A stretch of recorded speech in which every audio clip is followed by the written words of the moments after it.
Então, nesse processo 504-6512-94, depoimento do Dr. Carmine de Serve Neto.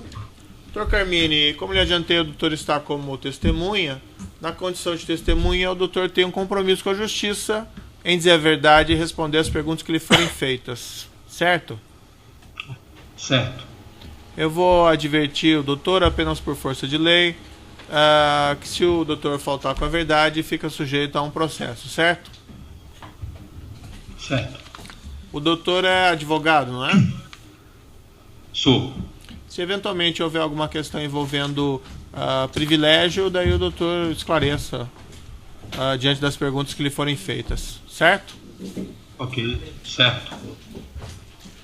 Dito isso, eu passo então às perguntas do Ministério Público Federal. Obrigado, excelência. Boa tarde, senhor Carmine, tudo bem? Tudo bem, doutor. O senhor era diretor superintendente da OAS Empreendimentos na época em que foi firmada a assunção das obras do condomínio Solares pelo Grupo OAS? Isso, doutor. Eu era o diretor superintendente e fiquei na empresa até dezembro de 2013. Dia 13 de dezembro. A quem o senhor se reportava no cargo de diretor superintendente da OAS Empreendimentos? Inicialmente para o acionista César Mata Pires e a partir de, se não me engano, 2011 para o filho dele, Antônio Carlos Mata Pires. O senhor pode nos narrar como que foi a assunção pela OAS das obras da cooperativa Bancop, inclusive o condomínio Solares no Guarujá? Como que se deu esse processo na empresa? Em um momento da empresa, da OAS Empreendimentos, ela estava querendo entrar no mercado de São Paulo. Em uma das reuniões com os acionistas da empresa, o Dr. Léo Pinheiro me perguntou a todos na mesa, se nós tínhamos interesse em estudar os projetos do Bancop, visto que ele estava querendo entrar no mercado de São Paulo e poderia ter alguma oportunidade nesses projetos, com esses projetos do Bancop. E quando que isso ocorreu? Doutor, exatamente assim eu não me recordo, mas eu acredito que pode ter sido meados de 2008, início de 2009. Qual que foi a sua participação nesse processo? O Dr. Léo, ele agendou uma reunião, nós fomos à sede do Bancop, o Fábio Onamini, que era o meu diretor financeiro, e Luiz Pet, que era o diretor comercial da base São Paulo. Tivemos uma reunião com o pessoal no Bancop, onde eles falaram de alguns projetos e nós começamos a estudar os projetos. Inclusive o projeto que nós começamos foi um chamado Altos Butantã, no bairro do Butantã, em São Paulo. Essas reuniões da Bancop eram com o senhor João Valcari Neto? Nessa reunião precisamente estava presente ele e algumas outras pessoas do Bancop, que eu não me recordo aqui o nome. Quantas reuniões foram realizadas para tratar da transferência dos empreendimentos da Bancop, incluindo o condomínio Solares para a OAS Empreendimentos? Doutor, depois dessa primeira reunião, a área comercial da OAS Empreendimentos passou a tocar diretamente o projeto Bancop. Eu praticamente não participei mais de todas as reuniões. Apenas quando tinha alguma demora, ou quando tinha alguma divergência, ou quando tinha algum problema, aí o pessoal da área comercial da Empreendimentos pedia que eu conversasse com o pessoal do Bancop. Então eu devo ter tido umas 3 ou 4 reuniões com o pessoal do Bancop. No início desse processo, o senhor procurou o João Valcari por indicação de Léo Pinheiro? Isso, foi numa reunião na OAS, ele mencionou a oportunidade, quem seria o responsável seria o João Valcari. E ele marcou essa reunião e um grupo da OAS Empreendimentos, eu, o Fábio e o Luigi, nós fomos ao encontro do João Vacari. Houve participação de outros diretores da OAS Empreendimentos nesse processo? No processo como um todo do Bancop, sim. Né? Porque para você entrar num projeto com o Bancop, como se tratava de, alguns casos, obras inacabadas e questões jurídicas, não só a área comercial, que era capitaneada pelo Luigi Pet, não só a área financeira, que era capitaneada por Fábio Onamini, mas também a área de jurídica. O meu diretor jurídico na época chamava-se Adriano Ribeiro, ele era envolvido, e a área de engenharia, porque tinha um estudo de engenharia muito grande que precisava ser feito nos projetos. Então a área de engenharia também se envolvia no projeto. Houve necessidade de aprovação por uma espécie de comitê dos diretores desse projeto? Bom, todo projeto da OAS Empreendimentos, não só projetos relacionados ao Bancop, eles passavam por uma, que nós chamamos um business plan, ou um dossiê, como quer que seja. Esse business plan, todas as áreas envolvidas, elas tinham que aprovar o projeto. A área jurídica tinha que dizer que estava tudo de acordo juridicamente, a área de engenharia tinha que dizer que estava tudo de acordo, a área de orçamento também tinha que dizer, a área de vendas, a área de marketing e a área financeira. Feito isso, lavrava-se um termo, né? Todos assinavam e o projeto poderia sim ser lançado ou não ser lançado. Certo. O senhor mencionou a participação do seu Léo Pinheiro, certo? Léo Pinheiro era acionista do Grupo OAS, correto? Léo Pinheiro, o Dr. Léo era um dos sócios da OAS, do Grupo OAS. Algum outro acionista participou dessa negociação? A negociação dos projetos com o Bancop? Exatamente.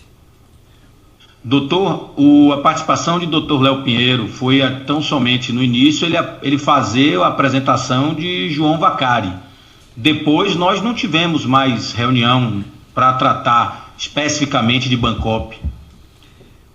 E quem que foi o responsável final pela aprovação do projeto, do negócio? Foi o comitê? Todos os projetos, independente de serem do Bancop ou não, eles passavam por esse comitê. Nesse comitê, nós aprovávamos os projetos imobiliários.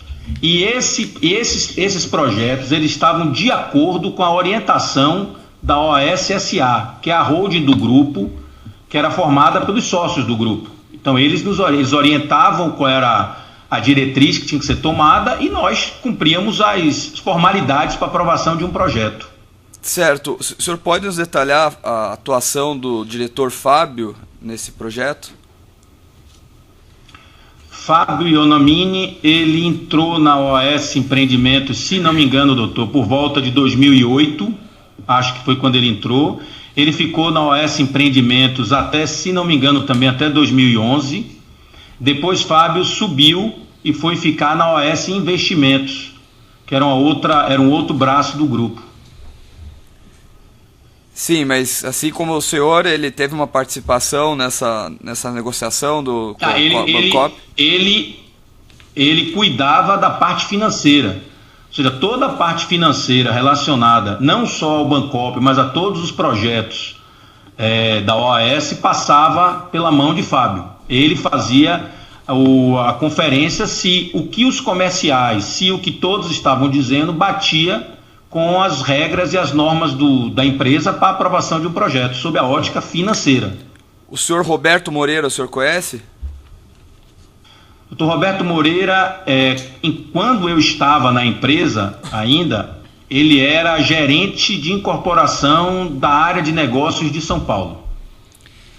E sabe dizer se Mas eu tive muito pouco contato com ele. Sabe dizer se ele participou desse processo? Desse processo inicial que foi startado entre 2008 e 2009, não. O Roberto ele entrou na empresa bem depois. Eu tive pouco contato com o Roberto. O senhor Paulo Gordilho, o senhor conhece?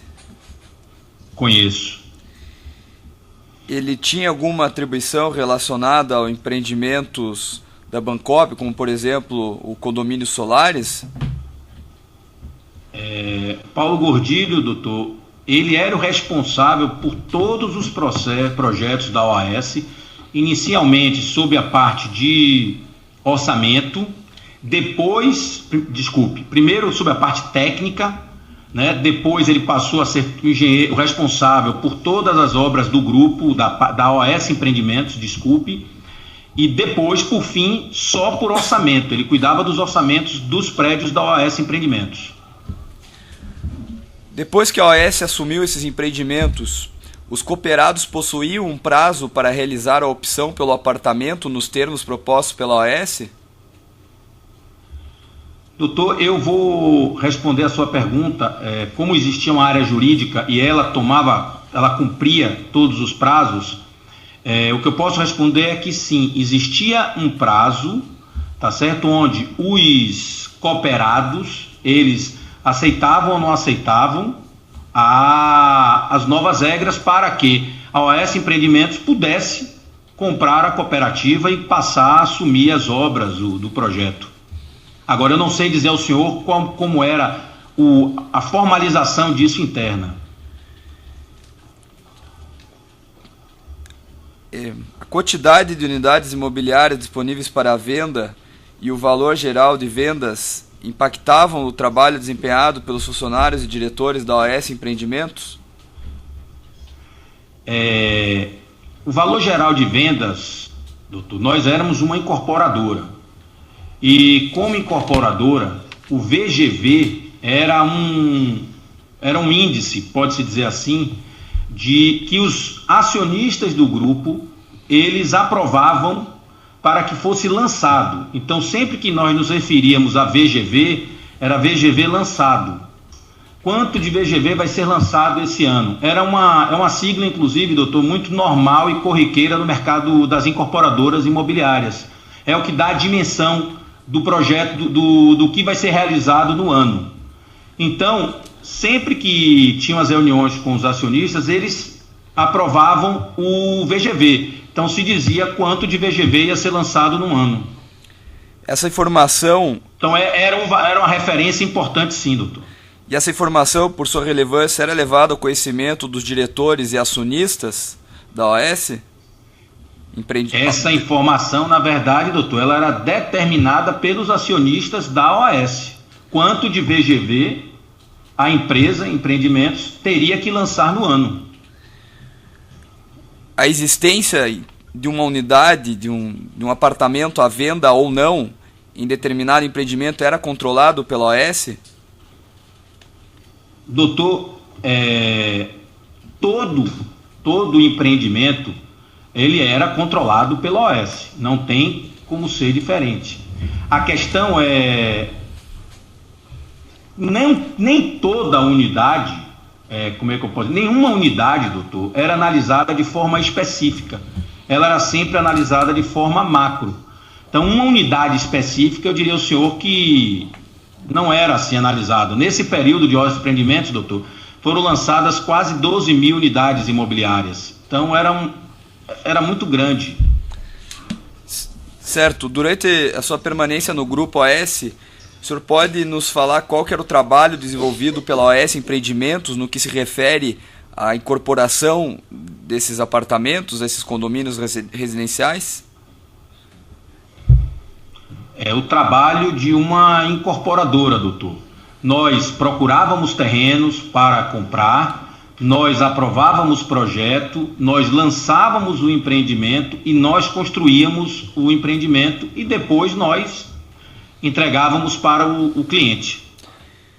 E se o cliente quisesse uma personificação da unidade, um trabalho mais customizado, era feito para esse cliente, modificações que ultrapassavam o conteúdo do memorial descritivo? Não. Nós não fazíamos, doutor, nenhuma modificação que impactasse no memorial descritivo do empreendimento, sob pena da gente não conseguir, por parte do município, o habite para a entrega do empreendimento. Porque durante um período O que durante um período da OAS Empreendimentos nós fizemos, doutor, foi uma linha, principalmente quando nós fomos sócios da Gafisa em alguns empreendimentos, que era uma linha chamada Personal Line, ou seja, o comprador poderia tirar uma parede do apartamento, poderia querer mudar um piso, mas isso, doutor, sempre no âmbito da obra e sem grandes alterações na estrutura do prédio. E essas modificações de planta perduraram até algum ano ou sempre foram permitidas? Doutor, não era muito pelo ano, era mais pelo tamanho de um projeto. Mas eu me lembro, assim, que por volta de 2011, eu acho que 2012, nós já não fizemos. Posso estar aqui esquecendo um empreendimento especificamente, mas não fizemos. Dificultava muito o ritmo de obra. Nessa adaptação de plantas, se o potencial cliente quisesse trocar escadas ou instalar elevadores privativos, a OAS fazia isso? Enquanto eu estive na OAS Empreendimentos, eu não me recordo de ter feito não, doutor. Não. A OAS Empreendimentos realizava melhorias e mobiliamento de um apartamento antes que tivesse sob sua propriedade, antes de ter sido adquirido por algum cliente? Não, doutor.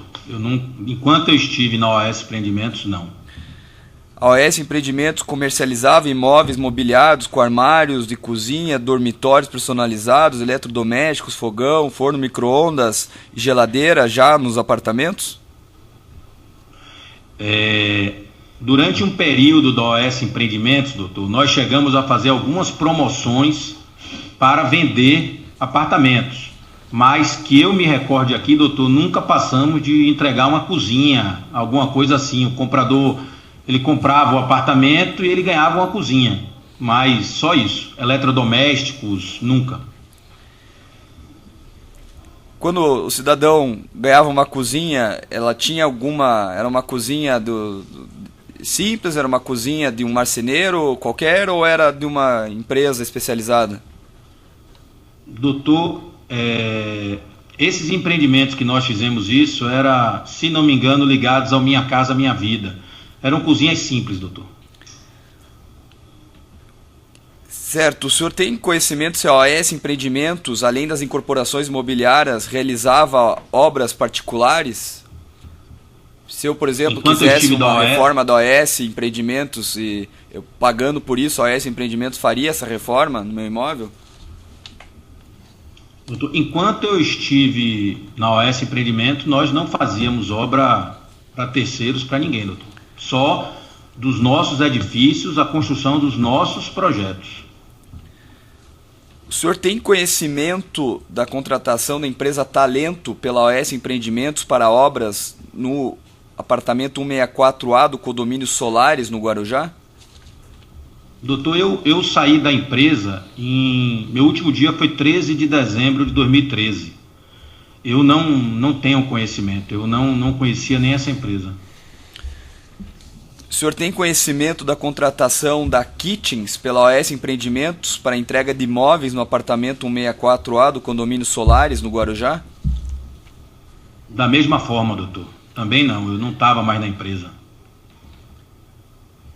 Mas o senhor tem conhecimento desse fato? Ele já respondeu, né? Não, já saiu? não.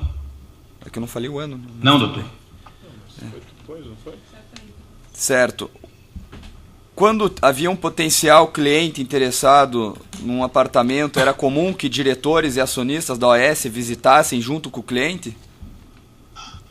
Doutor, eu nunca visitei nenhum empreendimento com cliente. Não fazia parte da minha atribuição no meu dia a dia. Especificamente em relação ao condomínio Solares, o senhor tinha conhecimento da aquisição de uma das unidades pelo ex-presidente Lula? Nós, na OAS Empreendimentos, sabíamos que o presidente Lula tinha uma cota do empreendimento. O senhor possui conhecimento a respeito de pagamentos efetuados pelo ex-presidente Lula ou pela sua esposa Marisa ou qualquer pessoa ligadas a ele relacionadas a essa unidade específica do Solares? Não, doutor. nas planilhas recebidas da Bancop constava a menção ao ex-presidente Lula e sua esposa Marisa como proprietários de alguma unidade do condomínio Solaris? Doutor, eu não via essas planilhas do Bancop. Tinha uma área jurídica, uma área comercial que tomava conta do projeto. Isso não chegava a mim, eu nunca vi. Então, de que forma o senhor tomou conhecimento que o ex-presidente e sua esposa tinham uma cota no condomínio Solaris?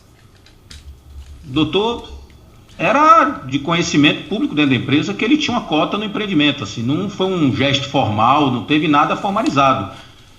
Mas todo mundo sabia que ele tinha uma cota. O senhor conversou a respeito disso com o senhor Léo Pinheiro alguma vez? Doutor, que eu me recorde, não. Era público e notório. Todos sabiam lá que ele tinha uma cota. Nunca foi mistério. Especificamente em relação ao apartamento 164A, um apartamento triplex no condomínio Solaris, o senhor sabe dizer se ele esteve à venda alguma vez? Doutor, eu lhe confesso que eu não posso dizer isso porque não fazia parte da minha atribuição. Eu tinha uma área comercial, embaixo dessa área comercial tinha uma área de vendas, tinham corretores terceirizados e eles é que colocavam os empreendimentos à venda. Isso era o caminho normal do processo. Eu agradeço a testemunha e estou satisfeito, Excelência. O dissidente de acusação tem perguntas? Os defensores presentes em Salvador têm perguntas? Sim, Excelência. Pela defesa do Sr. Fábio Ionamini, tem algumas perguntas. Boa tarde, Sr. Carmini. Boa tarde, doutora. Sr. Carmini, as atividades da OS Empreendimentos eram ligadas a... Não. Alô? Nos ouvem não, né? Acho que é melhor restabelecer então. Para a gravação.